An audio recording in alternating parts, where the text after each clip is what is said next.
Minsan yung mga inaapi natin, sila pa yung nakakatulong sa atin. Minsan yung mga nilalait natin at kinukumpara natin sa ibang tao, sila pa yung nakakatulong sa atin. Sila pa yung sumusunod somehow sa utos ng Panginoon. Pag nabuntis, sasaktan, palalayasin, itatapon, nadapa na nga, tatapakan mo pa.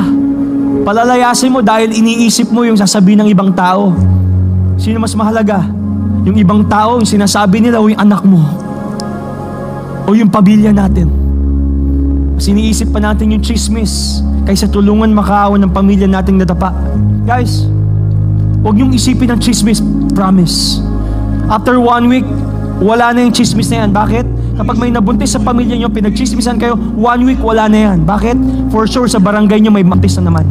Yun ang pag-uusapan nila. Ang trabahuin natin, ang pag-isipan natin paano matutulungan ang taong nadapa. Minsan nadapa na nga eh, tinapakan mo pa. Double jeopardy. Kaya ayaw pumasok ng mga anak sa bahay. Bakit? Ang naririnig, Judas, impyerno, PI, walang yaka, bobo ka, wala kang kwenta. No, ang tahanan dapat ang lugar ng pahingahan at pagmamahalan. Iparamdam na welcome sila no matter what happens. Parang si Jesus.